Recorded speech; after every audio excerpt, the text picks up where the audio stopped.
The Square Ball Podcast. Well, welcome to the West Stand, our show where we welcome guests from across the world of Leeds United. Dan Moylan with you, along with Michael Normanton, and we're welcoming back the lean, mean fighting machine. It's Phil. Hey, Phil. It's nice to see you, mate. Hello. Thank you for finally answering my calls and texts. I know the daily and twice daily messages were getting a bit much, but you finally got back to me. Yeah, it was either come on this or get out a restraining order. So I thought I'll show up for half an hour. It's really nice to be back. Although I should just say this was your idea rather than mine, just in case anybody out there is thinking, oh, here he is. One hint of the Ben & Jerry's ice cream fridge at Arsenal and he's back. You're far too modest about it. Saley, we need to mention Saley as the sponsor of this show. We do. Right. Phil, what do you think of Saley? Saley.com. Big fan. Yeah. Yeah. Are they good for freebies? We have got a freebie. Michael has got a freebie. We have got a freebie. It's an eSIM product that you can put into your phone. It's a virtual product. You don't even need to actually put a physical SIM card in. For when you're going abroad, you want data no matter where you're going. For example, Michael, you are using the freebie that they've given us in the Albanian Alps later this summer. To try and use Google Maps so I don't get horrendously lost. I will get a bit lost still, but that's my problem. But yeah, just to avoid the massive charges I would otherwise be getting. Affordable eSIM data plan in over 200 destinations. Brought to you by the same people who do NordVPN, one of our existing sponsors. So if you're off on your hauls or your travels this summer, have a look and you will get an exclusive 15% discount on a Saley data plan if you use the code of the Square Ball at checkout, or you can grab the app and go to saley.com/the Square Ball. I've actually downloaded the app. Not planning to use it yet, but I've had a poke around. It's that easy to use. Okay, good. It is, yeah. I haven't yet. I probably should. Yeah, you get a full refund if your phone is not eSIM compatible, and 24/7 support is available. Plenty of good stuff. Good people behind it. Have a look at saley.com/the Square Ball. So, how have you been, Phil? I was just going to say, I think going to the Albanian Alps to test it seems a bit rash. I'd have maybe done the 3 peaks or something first. That was the cart before the horse, though, wasn't it? You were already going to the. I was, yeah. Yeah, on holiday. That's different in that case. I have had a look at the place that he's going. It looks really, really nice. People think I'm going somewhere terrifying. I'm not. I'm having a nice holiday. It does sound a bit like you're a bit like a frontiersman, but anyway. How have you been, Phil? I have been great, thank you. What have you been doing since we last? So you left us actually about a year ago. It must have been almost exactly a year, was it? Yeah, it would have been. Would have been what now? A month on from the playoff final. So where are you now? Happy memories. Still in New York. Still at the Athletic. Still the Athletic. Yeah, still writing that newsletter that you message me every now and again. It's still going. That's really good for you. Yeah. You message me every now and again, going, "This is shit. Come back and do Leeds."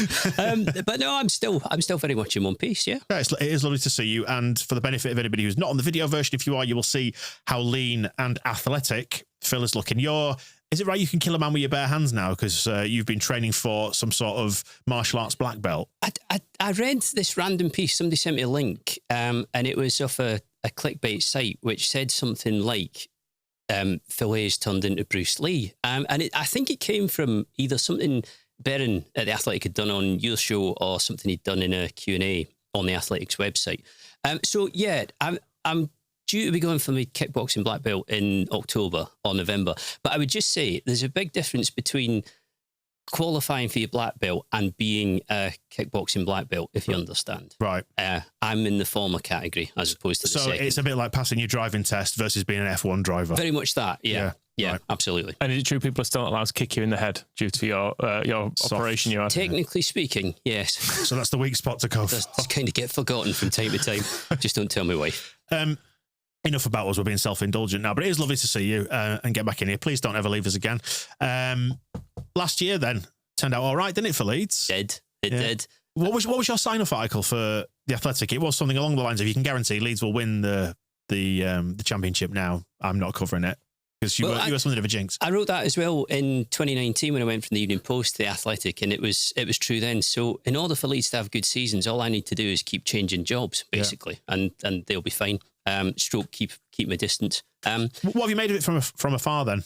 It's been really interesting actually, because I've been able to follow it a bit more like in supporter mode, as opposed to just, as you do as a journalist, you get like kind of sucked into all the politics and I remember years back someone speaking to me about possibly going to cover Tottenham on the Evening Standard. It never came to anything and it never got very far. But they sort of said, look, man kicks ball to man is fine. Everybody can see what's going on. I think that's a bit less true these days. Like, folk drill down now into data and performance analysis and everything else. But what they were saying to me is what we really want is who are they signing, what's going on in the background, what's the financial situation, which obviously is still important.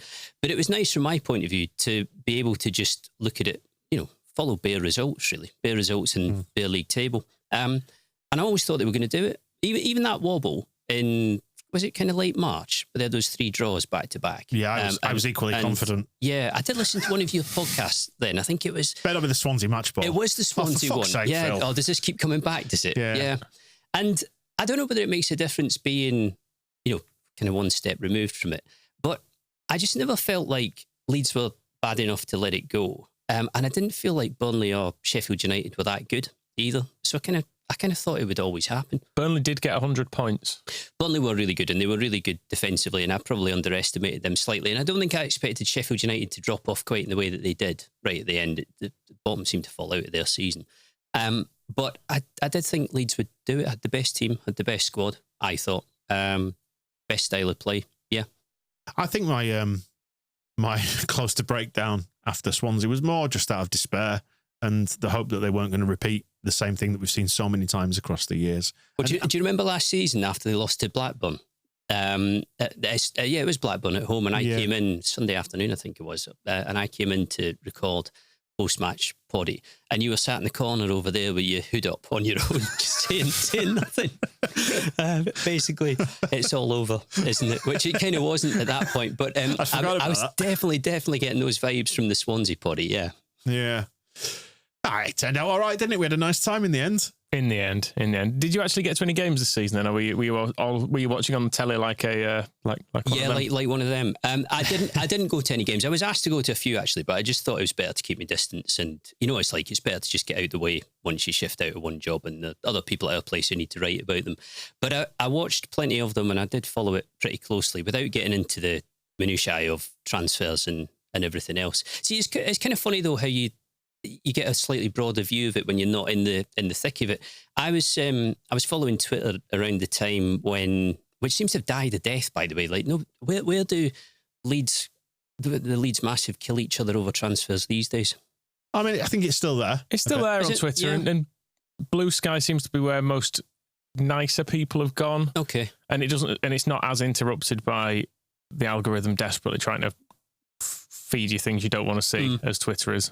Yeah, it's not quite like it used to be. But I was following it when Ruta went down to Brighton, and the sort of general narrative seemed to be the 49ers are asset stripping or they're penny pinching, they're not going to do what they need to do. And I never understood that, because there's no value to them of paying for the club and then, sort of doing a managed decline in the Championship. They needed to get out this season. The big relief I thought about Leeds going up was I couldn't see season 3 in the Championship being anything other than incredibly fraught. I mean, for starters, I don't think there's any chance that Farke would have got a third goal at promotion, not having had the 2 squads that he'd had. The parachute payments would have dropped. Financially, it would have become really difficult. You'd have had 3 clubs coming down again. It seemed pretty dicey, so it was the perfect time to get out of the league. But they needed to make that happen, and it meant signing players. So I always thought they would get busy towards the end of the transfer window, which they did. And by the time they got to September, it did seem to me like they had the best squad going, give or take. There weren't many in the division that were going to compete. I'm sure he won't mind me saying now that he's gone, but Angus Kinnear, after he came in and did his turn around that time at the end of the window closing, said to us after we'd recorded, just on his way out, he was like, yeah, we need to go up this year. It won't be pretty if we don't. No. So like, okay. That's not just Leeds either. That's just it's his fault. The complete reality. The Swansea meltdown was basically Angus's fault then, wasn't it? Because I knew what the stakes were. Worst case scenario. Yeah. But as I always said, best to win the league, really. And I do think that is especially true of Leeds, because some clubs get a bit of a buzz from the playoffs and like being in them and everything else. But round here, just no. It's not good for anybody. Yeah. We're something of an all or nothing club, it feels like. Yeah, I totally agree with that. Yeah. Yeah. Yeah, and we won it in some style in the end, didn't we? Like the 6-0. That day, 21st of April, it's still baked into my memory. Feels like a lifetime ago now, but yet still feels like 5 minutes ago, strangely enough. But what a day that was. That was the 6-0 against Stoke, and then Burnley beat Sheffield United, and suddenly it was done. It was amazing that. That was one of those games that I had to follow on Twitter. I don't remember covering many like that, where Leeds were 6-0 up at half-time or 4-0 up at 5 at half-time. And I think it was that sort of result that just kind of blew the cobwebs away completely, and that was that. Like I say, that they did wobble slightly, but I found it really interesting, that point at which Farke, who never really says anything outlandish or never commits himself too heavily. I think that's one of the things the 49ers really like about him. He doesn't really pick fights or make headlines. When it was all getting pretty tense, he just said, we'll definitely be playing Premier League football next season. And there was part of me thinking, that seems a bit, a bit bold saying that in the circumstances, even though it's probably true. But another part of me assumed that because he was saying that, he genuinely felt confident that it would come back around. And I think if you look back at the running, they didn't actually look like they were wobbling at all. Yeah. Was it Berrin or Graham who said to us in here that was probably directed towards the players as much as anybody? Yeah, I think we were not entirely happy with it at the time, truth be told. Yeah, it was a proper nuts on the line move, wasn't it? Well, it was. I suppose the issue you have with it as a fan is you go, well, it's fine for you to say that because either it's true or it's not your problem. Whereas as a fan, you're like, well, we've kind of got no option. We're stuck here forever. We're in next year regardless. Like, it's all very well saying, oh, that'll definitely happen. And then if it doesn't, you just go, oh, well, I've sacked and I'll see you later. It seems like, Phil, that reaction was actually to the post-Swansea dressing room reaction. Podcast. Not that, no. Wasn't it after Luton he said that? It was, but it seems like, I think from the reporting I've read that the players all got together in the dressing room after Swansea and had sort of not a crisis meeting is not the right word, but it was a kind of a circle in the wagons. And Farke said, you don't need to do that. It's fine. It's just a couple of drop points. It's fine. I'll drop him. From a mistake. But Meslier even stood up in the dressing room that day, didn't he? So it appears, and said, I back Carl now to get us to promotion. But that was the key decision. And it did feel a little bit like, Farke had to be dragged kicking and screaming to actually make it. But once he did, it settled things down. And definitely did make a difference, I would say, again, having not been right on the scene. I mean, to a certain extent, he must have been feeling some pressure as well at that point. He'll have known that, and will know that his only route really into the Premier League was via promotion with a club.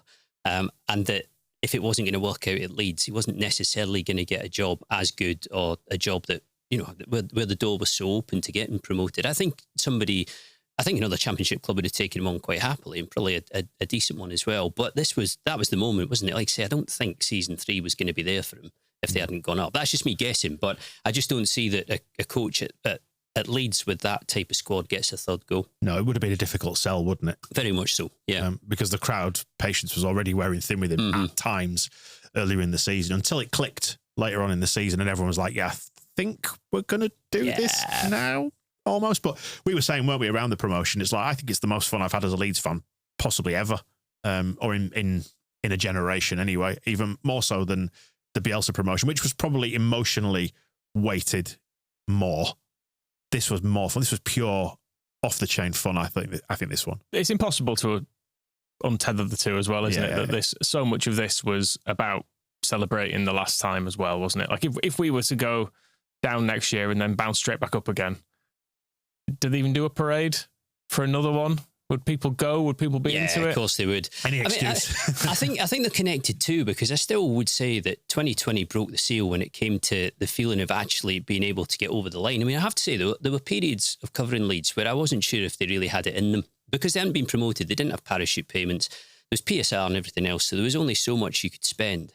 And I was never certain whether Leeds were ever going to be able to get to the point where, even if they went close or whatever else, that they were going to do it. And it felt like if it didn't happen under Bielsa, playing like that and with that coach, it just wasn't going to happen ever. And I do think getting promoted second time around is easier, having had a scenario first where somebody's cracked that 16-year wait in the way that they did. I mean, the parade looked fantastic. I didn't go, but I've seen the photos and all the coverage. And it did make me think about what it would have been like in 2020 had there not been COVID. I think it would have been absolute madness. And I think it would have been off the scale in comparison to this one, because it was the first, because it was Bielsa, because of the wait for that to happen. And there's part of me that's still really sort of, I don't know if this is a good thing to say really, but still really affectionate about the way it happened, because it was so different and because it's so unique. I can remember absolutely everything of the week, from driving down to Swansea to the night of the win over Charlton, all the press conferences, all the games, everything that was going on, because it was kind of something happening at a time when nothing was happening. You were kind of able to be in the mix. But I appreciate that loads of people want, which is why one of the reasons why I think the turnout was so massive for the street parade. But I do think that happening then has made subsequent achievements, I don't know if easy is right, but it's put to bed the doubt about whether actually Leeds have it in them. Yeah. I mean, easier is right. It is fair to say it was a brilliant season, 100 points. You can't really fault it in a lot of ways, but equally you'd say, well, yeah, we had the best team. I think we spent the most money. We had the best players. I was going to say that was part of the pressure that was heaped onto Farke, especially off the back of missing out the first season. It compounded that pressure, I suppose, didn't it? Because you expect us to go with parachute payments. You've got to expect it, I suppose. Is that right? Yeah, and also your wage bill and the players you're signing are better than the players at most other clubs. It seemed to me there was a massive. I mean, when Leeds played well, there's a huge gap between them and most of the other teams in the division. I mean, I think if you're going to compare 2020 to 2025, you should only do it in the spirit of accepting that both are like tremendous achievements and that both were outstanding seasons. I would always lean towards 2020 just because of the way in which Leeds were coached and the way in which individual players and, collective squad were elevated by Bielsa. I don't think Farke had to do that to the same degree, or did do it to the same degree. That's not a slight on him. I mean, there aren't many people, I don't think, who can kind of work players in the way that Bielsa did. But I don't think either you should underestimate how difficult that was to finally get over the hurdle and to make it happen. So many managers had a go, so many players had a go. It never happened. It kind of felt like it might not. And then finally somebody cracks it. And I do think that's sort of broken the dam. Do you feel like maybe 2020 was the springboard that allowed this to happen? You were sort of saying that it's getting the monkey off your back, isn't it, almost? Yeah, not without relegation, though, which is the kind of weird thing in the middle of it. Although, again, that is a little bit symptomatic of the way the divisions are set up. And it's sad, really. I don't know how Leeds will get on this season. It's quite hard to tell because they haven't signed many players so far. This Bijou from Udinese sounds really good. That looks like a good catch. But you get a better idea towards the end of the window, and I assume they've still got plenty to do. But it is a fact that the three who came up last season went down, the three who came up this season went down. So they've got the work cut out without any doubt. And there's no getting away from that, really. And I think that, I know there are other circumstances leading to the previous relegation, and particularly the approach that was taken to the squad in the summer after they finished 9th. But fundamentally, if you get promoted, it's really hard to spend enough money in a short enough period of time to make yourself competitive. With the PSR restrictions, you can't do it, can you? It's really hard. You've got to be ultra smart, I suppose. But that, and lucky. You need loads of your transfers to pay off. And you need your coaching and your recruitment all needs to be right. Everything within the setup needs to work, doesn't it? And if any part of it doesn't work, then you could land yourself in trouble. But no, I think my hope anyway is that I don't think it has to be the bottom three that go down every year. I think Forest are a good example of sometimes you can, whether by luck, judgment, or a combination of the two, get it right enough that you can stay up and then potentially scrape it is fine in your first season. Kick on. Yeah. So, but you're talking about like springboards and like 2020 almost being the genesis of 2025.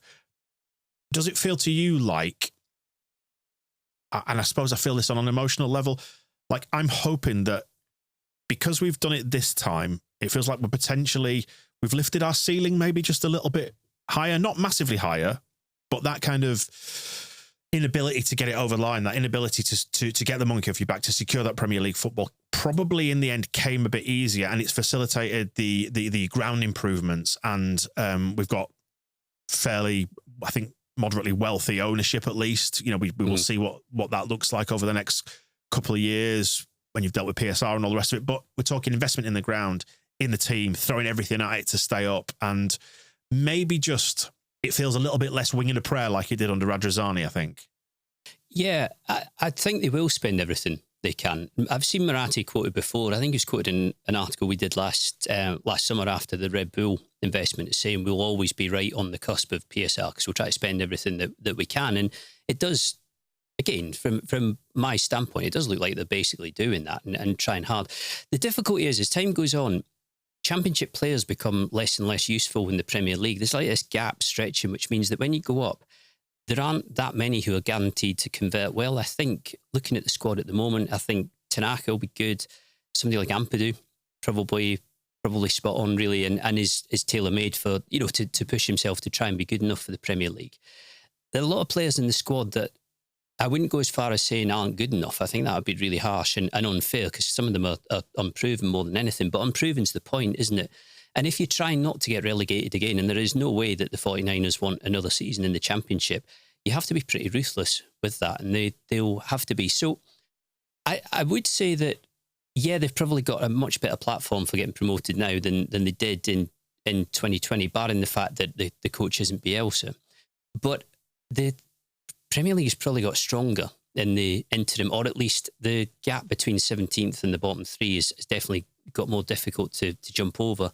And I think if you had a scenario this season coming up where the three who were promoted went down again, then everybody would have to reflect that it is kind of moving towards a bit of a franchise system by another name. And the difficulty with a franchise system is that the teams who are inside the tent do not want to tweak it in a way that might run the risk of them getting thrown out of the tent at all. I mean, even though, Wolves, for example, had a really grim season, they were a long way clear of the bottom three. That totally suits them. Yeah, I think the PSR regulations clearly not fit for purpose. Well, they are going to change, aren't they? And there's another year of it in its current guise, isn't it? And then it's going to move to a percentage of turnover type model, I think. So maybe if it's a case of getting through this first year, then the turnover being that much higher than some of the clubs in there is possibly to Leeds' advantage, especially if they're redoing the West Stand and then maybe the Cop. I was going to say, if the stadium can be built while we remain in the Premier League, it feels like that's the moment at which you can almost breathe out a bit and be like, okay, well, we are a Premier League team now. It all feels like it should, and the money you generate from the stadium gives you so much more breathing space over people who are now established Premier League teams like Bournemouth and Brentford. But all of a sudden, you're able to generate loads more revenue than these teams, and you're not having to go, oh well, I guess we are going to lose players to Brighton, because all of a sudden we can match them and exceed them in terms of our turnover. So it's just a delicate balance, isn't it, getting there in the first place? But God, we're so obviously set up for it, for being an established Premier League club. The parade is an example of how many people actually have an interest in Leeds United, and there's no reason why an established Leeds can't sell out a 57,000 seat stadium every week. And that's I think the thing I was trying to angle towards before is that I'm actually excited by the prospect of trying to bridge the gap now. Yeah, because totally should be, yeah. Because as you were saying, third year down there looks terrible, so we needed to get up. So we needed it for that reason, for a financial reason. But in terms of the challenge is there. Let's embrace it. I feel like properly embrace it. Don't be scared of it. Where did you get to? And remember what we used to talk about of it being more fun in the Championship than it was in the Premier League? Because the more I watched it last season, and obviously I covered them the season before when they got to the playoff final, the more it felt like so many of the teams in the Championship are kind of generic in look and style. It feels like almost feels like you're playing the same team every week. Yeah. And for all that, like, that conversation goes on, the Championship's a bit more entertaining, I have a feeling it wouldn't have been next season. No, it's fun while you're winning. Yeah, exactly. And you're winning when you are coming down with the. That's a great motto for life. Yeah, the financial doping of parachute payments though means you are going to win most weeks. Yeah, unless you're one of those teams that like Luton managed to, and Sunderland managed it for a while ago, didn't they? Yeah. Like, if you can plummet through the divisions, that's an option too. But for the most part, you come down and you have a season where you're kind of decent because you've got a financial head start on everyone. That's what I realised over the year course. 3. That isn't there over the course of the season. That's the realisation that dawned on me, that it's the winning that you like, and you're more likely to win in this division. Yeah, because you've got a massive advantage over everybody else. And don't get me wrong, it was bloody lovely winning most weeks. But then we saw that almost pushed to an extreme with the weirdness around the lack of jeopardy and that sort of thing. It was about the first third half of the season where we were sweeping teams aside 2-3, maybe even 4-0 at home, with them barely even laying a glove on us. Yeah. You're like, this isn't actually fun. This is just, it's anti-competitive, and I suppose is a little bit what the Premier League is in danger of becoming. They will, in the end, I suppose, damage their own product if they allow that to become uncompetitive, where you just know that the same 17 teams are going to be staying up all the time. But yeah, the trouble is, though, they're not selling the product to people like us anymore, are they? And the TV deals just keep going up, keep getting paid more money for them. People love it, and you're also getting a massive increase of US ownership in the Premier League, and a lot of these people did not grow up with and are not used to and don't like the idea that you have one bad year and suddenly the value of your club depreciates massively and your income disappears and everything else. There are probably a lot of owners who would absolutely love a franchise system if they could have one. It's very not English or European. In fact, it's only really the States, with a few exceptions like Mexico at the minute, and I think Argentina as well, where you don't have promotion and relegation. But yeah, you're right. I don't see them struggling to sell the product. They seem to find that really easy to do. But I think from the point of view of how much like the rank and file enjoy it, like people like us, then I'm not so sure. Well, isn't the Club World Cup maybe a warning from the future here? Is Phil having it pretend to like that?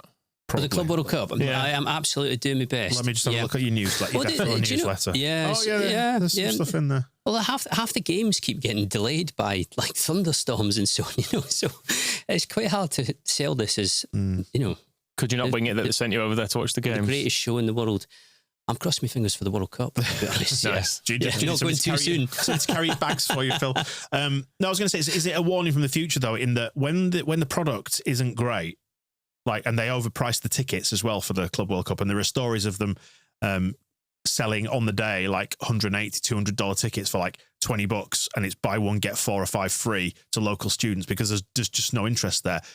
And I know the soccer/football market is different in the United States than over here. It's very much our national sport, but it is a warning that if you don't get it right, and if you give in too much to the greed of what can happen to football, and suddenly the Premier League looks shit if you've got 5,000 or 10,000 empty seats there. Don't forget that the fans being in the stadiums are part and parcel of the product and the thing. Well, massively. That's why FIFA are giving away cheap tickets. Well, I mean, like the Premier League is the product that's beamed around the world every and it's every not weekend. A good look if you've got loads of empty seats. No, it definitely isn't. I mean, I've always wondered if we're going to hit a day where clubs either reduce the number of season tickets they sell or get rid of season tickets altogether, because one person paying, I don't know, 500 quid to £1,000 for an entire season, buying one shirt and whatever else, doesn't appeal as much as people coming over for one game here or there who spend 600, 700 quid a go or whatever it is. There probably is more money to be made from that. But what you wouldn't be doing is cultivating your hardcore support. Like, I don't know what the waiting list is at the moment at Ellen Road, but last time I wrote about it was 22,000. I think it's still the same ballpark. I think it's now big enough that people have stopped joining it, because you look at it and you go, it's no point really. Well, that's it. Yeah. So although the only thing to say is that there is going to come a point in the near future where there are suddenly loads of free seats, but do the club accommodate that entire waiting list, or do they take a chunk and leave a portion that can be... Always leave them wanting more, I think. Yeah, exactly that. But the stadium's a big thing for Leeds, because the suffering, and I've always suffered from the fact that between like 2001, 2002 onwards, when it all started to go wrong, there's been no serious investment in the stadium at all. So it's by a mile my favourite ground in England, and not just because I worked there for years. Like, it's just the best rough and ready stadium there is, but it's miles away from being the sort of stadium that clubs need these days to make big commercial revenue and to improve their income.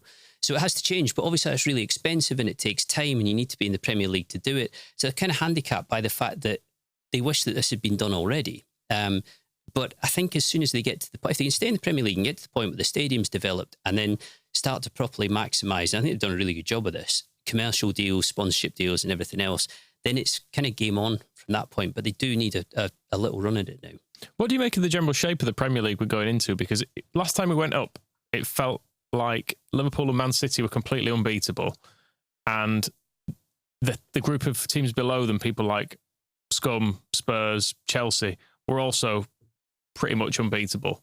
It feels like the division is a bit more in flux this time as we go into it. It's that middle bracket, I think, of Brentford and Fulham and Brighton, Palace from time to time, who've become super competitive. Bournemouth as well. I'm quite interested about Bournemouth because they're selling players a note this summer, and the same with Wolves as well. They've lost Cunha and Ait-Nouri as well. So you kind of hope from Leeds' perspective that sucks them in a little bit more, although they did get their act together in the back end of last season. But yeah, I think you're right. I think what you might find is that some of the teams that you were getting humped by in 2021, 22 aren't quite in the same position to do that. But some of the clubs that you've maybe looked at and thought, we should beat them and no problem, are harder to play against, because the standard of player that clubs like Brentford, Brighton and so on have is just climbing and climbing and climbing, and it's getting further away from the standard in the Championship. So it's really difficult to jump across that gulf easily.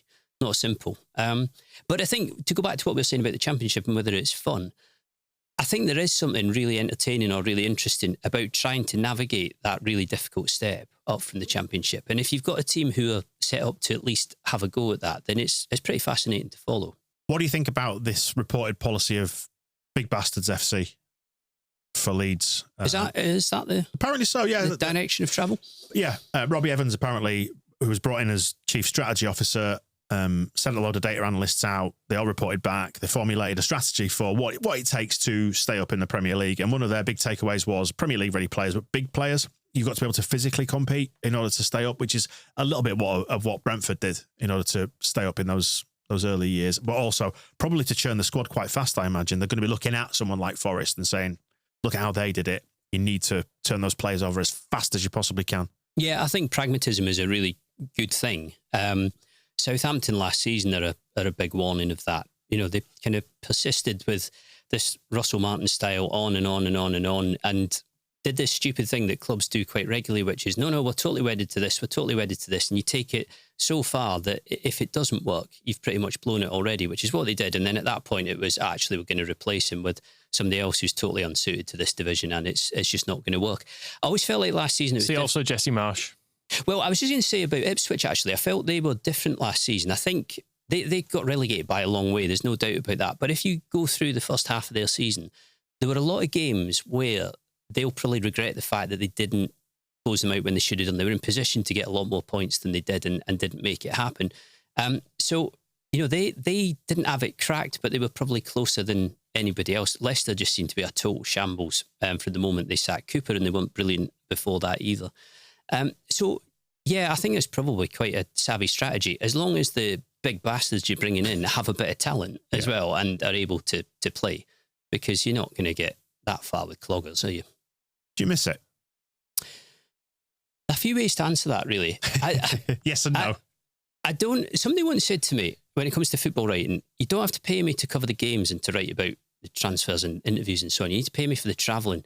And that's the bit I don't miss, are the long drags down to Plymouth and back, which I'd done for a long time. It wasn't exactly a short shift. The thing I do really miss is the buzz when it's all... You two, obviously. Yeah. I'm glad you said that first. I've still got you in my sat nav, actually. And about 2 months ago, I've still got the key fob to get in here. And it's been on my keys for ages. And I was looking at it the other week thinking, did I throw this out? And then I thought... Will you give it back so we don't lose our deposit? Right, okay, well, that's worth knowing. But money means nothing to him now. I know. Now he's on the big budget Athletic. Premier League pig. But I was thinking, if at some point further down the line, like today, you say, just come in and let yourself in, and I'm saying, you know that key fob? Yeah, just... It's at the bottom of the river. Two months the bottom of the River Ouse. Might not be a great look, but I do miss the buzz when it's all getting going. You know, when it's all right on the line and you know, properly tense. As I say, that week in 2020 is so clear. Barnsley game especially, but also that Hernandez goal, the night against Charlton, everything out in the streets. They're the great moments, the best moments, and yeah, I do miss them slightly. But I think I just realised last summer that I was getting a bit too old for it, and I probably worn myself down as far as I could. I'll give you an example. I came back from the playoff final on a Sunday afternoon. I was pretty knackered by the end of that. It'd be a long season. And I got up the next morning and I was like, right, you know, probably be a fairly quiet week this. And then I got a couple of messages and a phone call saying, do you know that Red Bull are about to buy a stake in Leeds? And I was sat there going, oh. And it's a great story. I mean, I say a great story. There'll be a lot of people who didn't think it was great that Red Bull were buying him, but like journalistically, it's a big tale, you know, that was happening. But you kind of realise that there again, that's your week just wall to wall of doing that, and nobody should sympathise with that because that's the job. But there kind of comes a point where you feel like you've you spent your last few cents. I totally get it, because I think it's a bit like any addiction, being up close to it. It's a good word, that. Yeah. I think there's nothing beats like looking back on the roller coaster ride and the highs that you get along the way, like Sunderland in particular, being in Ellen Road. That night was really, really special. The 6-0 was really special. The 4-0 was really special afterwards.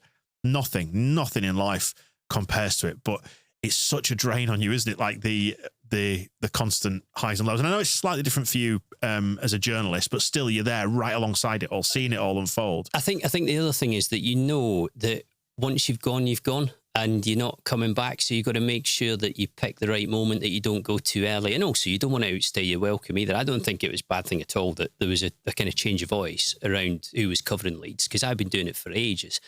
But you don't want to do it and then think to yourself, that was really stupid. I'm missing it to the extent where I should go back to it. And I haven't been like that.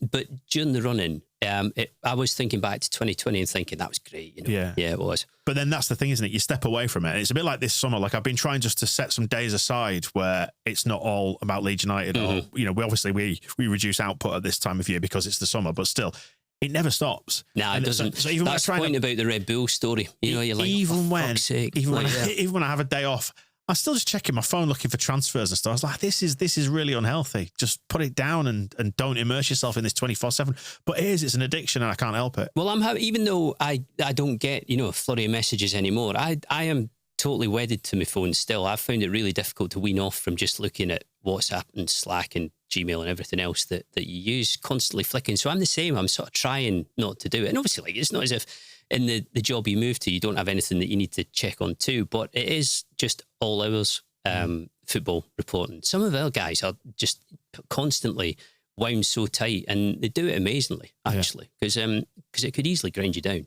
The stuff you're doing now as well, I guess you get to be a bit arm's length from transfer stuff too, insofar as you don't have people tweeting you going, are we signing this player? Which certain athletics journalists will certainly be getting. Surely you still get any news, Phil. Every now and again. But like Ornstein, for example, is like, he's not exactly Romano, but he's someone who obviously is well connected, and so we'll get Arsenal fans, for example, just tweeting at him relentlessly, going like, "What's happening with this?" It's only my view, but I think he's better than Romano. Shots fired! Yeah, it's like the whole Messi Ronaldo thing, isn't it? So it's kind of pointless discussion, but. He's amazing, Arnie. The stuff he picks up and the people, like his connections are just way, way beyond anything I ever had, and way beyond what most people have to tap into. But it is totally relentless. I mean, he goes away on holiday and basically will just out of the blue ping in stories like, you know, Ronaldo's going to Saudi Arabia or this, that, and the other. And I used to do stories with Ornstein where he'd disappear for a few hours while he was, you know, trying to dig around and work out what was going on. And you'd be messaging him saying, are you there? You know, what are we doing? Then all of a sudden he'd just reappear going, right, here's exactly what's happening. I've got chapter and verse, blah, blah, blah, blah. Off we go. Amazing. So like amazing operator, but it must be exhausting. It's a bit like my messages to you. Are you there? Please answer, no. Phil. Stop ignoring me. Who dis? No blue ticks. But I do get the odd message on Twitter, which I think they're mostly from people who don't realise that I've moved on from that job. I think anybody seriously now says who will be signing. Yeah, nice, isn't it? When it's not you and it's quiet. Yeah, I'm looking forward to next season. Actually, it will be good to again watch from a distance. Can we request some more Leeds United mentions now in your daft little newsletter? Do you know what? It's going to be much easier to mention. Just looking at a recent one. Sorry, Phil. I was going to say it's inside Rodri's ACL recovery, and there's a diagram there. Very good diagram. Well drawn, by the way, if you did that. Surely good for all the people who borderline died on the recent square ball walk. Yeah, though. ACL. It's the construction of the knee. That's right. Get rid of that. Yeah. I want more stuff about Leeds United. It should be doable. Bijou was in there earlier this week. There's been some 49er stuff over there. There was that weird thing of the F1 car on the pitch at Ellen Road, which I'm sure you were huge fans of. A groundsman's nightmare. I assume that pitch was going after that, surely. I think they've redone it. I think they redo it every year, to dig that up. I always remember Gary McAllister getting it wasn't a bollocking, but he was wanting the players to train on the pitch before a particular game back when he was manager. And you could tell that even though it was McAllister and even though it was the first team and, you know, you'd think what McAllister says goes, you could tell that the groundsman at the time was totally humpty about this. It was like, look, outside a match stage, you cannot use the grass. So I was looking at this F1 car piling up and thinking, strange decision, but But I'd like to say, I presume they've replaced the pitch. Get your car down there, do some donuts on Ellen Road. Yeah. Well, the new pitch, because that was the McAllister days, was when it was the kind of base of it was still. Oh, yeah. It used to flood everywhere. It was from the very much the before times, whereas this one's built on a lake. Built on milk crates with a lake underneath, isn't it? That's how it looks anyway. There's some sand in there as well. It's essentially just a big beach. They get the big grow lamps out every day, don't they? Phil, where can people find you? You can, if you want to sign up for the Athletic FC newsletter, give it a search on Google and you'll find it. Do the Athletic FC podcast. I don't tweet much these days because nobody else does either. And I don't really Insta, and I definitely don't TikTok or any of that shit. Now you got yourself in shape. Are you not putting loads of shirtless pictures on Instagram? Nah, I've too much body hair. I feel like that could be a nice move for you. He's been sending them to me though. Has he? Yeah. Nice. Dan seen me when I was decidedly out of shape, and I'm far too hairy for him. Just to circle back on that, on the walk the charity walk that you did, was it walk 2? You did it. You did. Walk 1, I think. Yeah, the original. Yeah, we were rooming in various places in Huddersfield, and my feet were such a mess that I just stayed in the room that night. It was a Saturday night of the Champions League final, wasn't it? Was it Real Madrid or Liverpool? I'm going to say that's right. Yeah, and. I stayed in the room just sort of cleaning up my feet and dressing them up, getting them ready for the final day. And then I remember you staggering in with a kebab meat pizza at about 1 a.m, troughing it and then falling asleep instantly. And I thought, the man is a machine. And you still are, just in a different way. I did say to you, one of my few talents in life is the ability to fall asleep in a matter of seconds. And it was pretty much proven on that. Well, mind you, we were doing about 27 miles a day. So it's always going to be. But well, cheers for coming back and seeing us. It's been a pleasure. Likewise. Not one train spotting reference in this entire. No, you said you were watching it the other night. It was on a couple of nights ago. Yeah. I think of you every time I see it. It's hard to squeeze them into the newsletter. I bet you're going to bed at like 8 p.m, aren't you? And you're getting up and having a cleanse and a juice or whatever these days. This is 5 a.m. Turmeric shot or whatever. I don't think train spotting would necessarily translate to our audience, but it's worth a try. How are Hearts doing? They're doing all right. I mean, they were owned by Brighton now, aren't you? Completely gashed last season, as we said. But Tony Bloom has bought into the club, put some money in. They're using his analytics firm, Jamestown, to sign players, which, to be honest, sounds pretty good and sounds about the best strategy for closing the gap as much as you can to Rangers and Celtic, which isn't going to be very much, let's be honest. Especially not 49ers owned Rangers, Phil. Well, I think they'll be good for Rangers, actually. I have a feeling that when you get up to Ibrox and look under the bonnet, it's not pretty because they've been a mess for a long time, but they're pretty stable owners, aren't they? And I don't think they'd be getting involved there if they didn't think that they could make a go of it. So, no, that gap ain't going to be closing anytime soon, but Bloom should be good for us. Yeah, pleased. Nice. Well, yeah, thanks again for coming in to see us. Let's do it again before long. Yeah, why not? So now we're back in the Premier League. We're back in your wheelhouse, surely. There's not as much travel in the Premier League either. It's mainly just London. You can get the train from York. It's easy enough. Especially if I'm just going to Ellen Road. It's like 20 miles, isn't it? Yeah. Easy peasy. Phil, cheers. We'll speak again soon, yeah? Thank you. The Square Ball Podcast.